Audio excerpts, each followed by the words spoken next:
From predictable storylines to racial stereotypes, and even some of the most overly dramatic characters. Here are all the things that even the die-hard fans of Blue Blood hate about the show. Oh my God. He let the guy waltz right in, and I have it on tape. What aren't you understanding here? Starting with the most important yet annoying one, predictable storylines. I mean, I understand that shows like these gotta follow a set pattern, but the plots of most episodes are a bit too predictable for some fans. In fact, it's said that because the episodes are so similar, most people can easily figure out what the show is about without even watching it. And yeah, each member of the Reagan family does have their story arc, but it's pretty rare to see them step outside of their personal or professional comfort zones. Good to see you, man. Good to see you, too.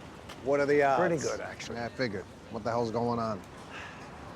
And then it's not just them. Most of the criminals in the show have similar reasons for doing what they do, and most detectives solve cases in the same way week after week. I'm not kidding. That gets boring and repetitive sometimes. What's more, well, some viewers think that the writers may sometimes rely too much on the tried and true format, which makes the stories feel sorta old. For instance, there was this one IMDb reviewer who suggested that the episodes could use some new voices on the writing team, cause they're all pretty much the same. Which, to be honest, they weren't wrong about. And you know what? Every long-running show needs a break every once in a while. And I know for a fact that I'd love the show a million times more if some of the stories went in a different direction. But, well, at least it's not as annoying as self-righteousness. Is a good old-fashioned lead the 5 o'clock news perp walk. Frank, hang on a minute. There's a thin line between having a strong sense of right and wrong and thinking you know the best way to act in the world. And throughout the series, some of the Reagans cross that line a little too often. I think Danny is an unquestionably dedicated detective, but I understand his righteous actions can irritate fans a lot. In fact, one Reddit user said that his always right hunches were pretty annoying, and that the detective should sometimes be wrong. They also pointed out that if he's trying to do the right thing, he rarely gets in trouble for his actions, no matter how unethical they are. And he's always quick to explain why he thinks and acts the way he does. And the series shows him to be right over and over again. But it's not just him. And no backseat driving, especially from you? What is that supposed to mean? Oh, you forgot about the time when you dented the back of Dad's car by backing into your ex-boyfriend's car. Many fans have the same problem with his younger brother, Jamie. Can you believe some people started a thread called "Jamie's moral righteousness has hit next level"? They went on to say that the young police officer's "I'm better than you" attitude makes him hard to like, and that this attitude gets worse with each season. He can easily be Danny's voice of reason, but his constant preaching also turns off a lot of fans. Although, as much as fans get irked by this next thing became a reason why some fans left the show: improbable family dinners. And you didn't cough up the evidence? It's a gift. I don't understand. Every episode has an elaborate family dinner scene, and that's one of the most well-known parts of the show. It's when Henry gets the whole family together for a Sunday night feast, where they relax, catch up, and talk about what's been going on in their lives. There are sometimes people from outside the family at the meals, but most of the time, it's just the core group. Also, did you know? The family dinners are so well known that the Blue Bloods cookbook, written by actress Bridget Moynihan, and the wife of the show's executive producer, Leonard Goldberg, was published by Macmillan Publishers. That's so cool though, right? Yeah, but in long overdue recognition, Detective Reagan will now receive this Medal for Valor.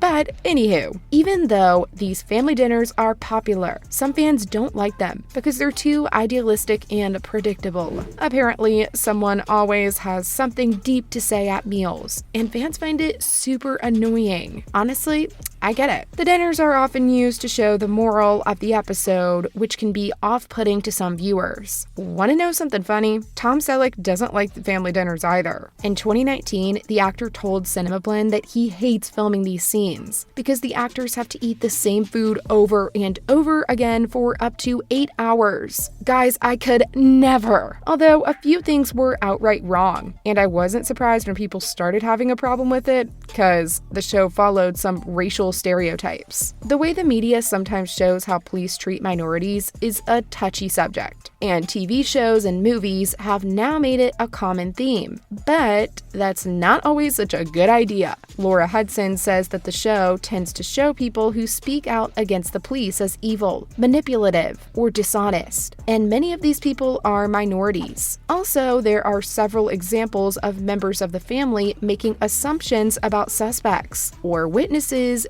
based on their race. For example, some people started a Reddit thread to talk about how there aren't enough positive African American characters in the show, and then several users pointed out that most African Americans in the show's early seasons are bad guys. But the show has also unfairly portrayed some other minority groups. In season 1's episode What You See, this tendency is shown in a particularly troubling way. The NYPD is looking for a mysterious bomber, and Danny is determined to solve the case as soon as possible. But that's where it got crazy. He confused Arabs with terrorists more than once, which understandably so, upset a lot of fans. An IMDb reviewer said that racial profiling puts the rights of people at risk, and I gotta agree with that. Even though this kind of profiling is sadly realistic, fans would probably rather see Danny learn how wrong it was for him to act in this way. And since we're already speaking of him, does anyone remember his anger issues during the first few seasons? Cause that was another super annoying thing about the show. The overdramatic characters. Working in law enforcement is often a high-stakes job, so it makes sense that the characters in Blue Bloods show strong emotions on the job. But some of them tend to be too dramatic, and this behavior makes it hard for fans to take the Reagan family seriously. It makes it harder to enjoy the show as a whole. In fact, one fan pointed out that there are a lot of heavy sighs in this show, and that the dialogue in many Frank Reagan scenes is too over the top. Can't say I disagree. Many fans would say that he doesn't need his lines to be emphasized too much for him to be a strong, memorable character, and a lot of them get super annoyed by how worried he was all the time. But at least it's not like Danny's anger problems in the first few seasons. Those were pure hell to deal with. The detective did everything he could to find criminals and solve cases, but he couldn't control his feelings. The way he reacted to witnesses, suspects, and even his own family depended on how angry he was. In season 3's episode Warriors, he goes to anger management classes, but guess what? He even chooses to be rude and sarcastic during his sessions, so they don't exactly work out for him in the best way. I mean, his character does get less angry as the series goes on, but the experienced detective never loses his tendency to get angry out of nowhere. So these were all the things that even Blue Bloods fans hate about the show. See you in the next video.